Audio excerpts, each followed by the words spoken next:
رحیم پروداکشن تقدیم میکند.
سلام دوستان گرامی هواداران کانال رحیم پروداکشن. دوستی عزیز شادین امازاد فیلم نوی خودش رو شروع نمود. ثبت فیلم الکی آغاز شد.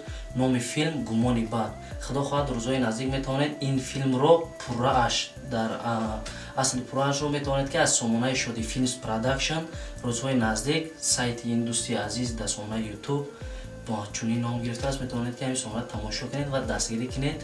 подписаться کنید. و دوستی عزیز بهر مخلصان عزیز چی گفتنی دارید؟ مرحمت فکر عقیده خود را بیان کنید. سلام خود را اول با کل مردم شریف تاجیکستان میرسونم. ما روز دیگه تصمیم گرفتیم که یک کانال خود را در سامانه یوتیوب گشوده اعلان کنیم که سایت چنین نام گرفته است که شادی فیلمز پروداکشن. ما در این سایت بسیار ویدیورولیک های تربیوی و فیلم های تربیوی را در این سایت میپرتیم و باوری دارم که انشالله به همه شما پسند میآید. و از شما احترامانه خواهش داشتیم که سایت دوستی عزیز دستگیری کنید، لایک مانید و подписаться کنید، چون که دستگیری شما پیشروی ماست. واقعی خدا نگهبان روزهای نزدیک فیلم نوی دوستی عزیز ما را انتظار شوید. پورش در سامانه شادی فیلمز پروداکشن. با پیش رحیم پروداکشن.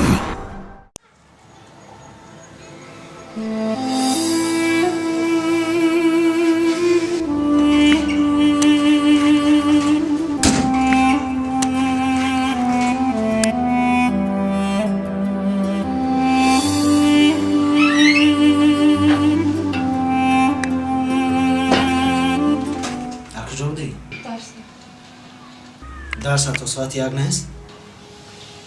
ساعت چند شی؟ ساعت دو. درس تا ساعت یک نیست؟ چه میکرده برو؟ درس نخستم. آخیران بار میگم. در کجا بودی؟ درس بودم. رو نگو!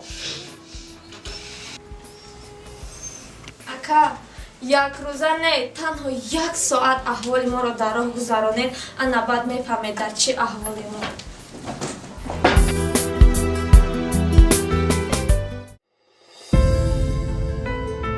اصله ای نمرات نامتی ای دخترا ای نمرات نامتی ای دختر ای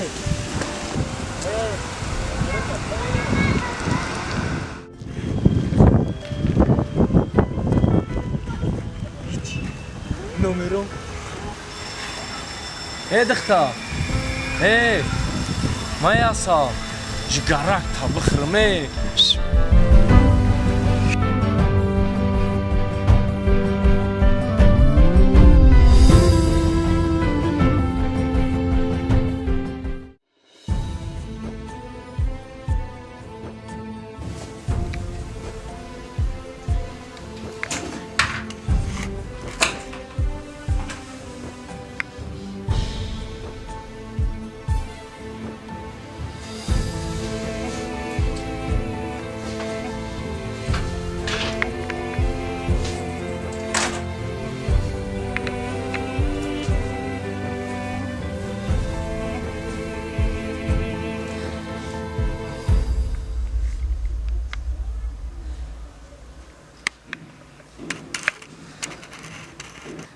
ای وای، اینجا گناه از ما بوده است. من بیهوده از خواهرم گمان بر شدم.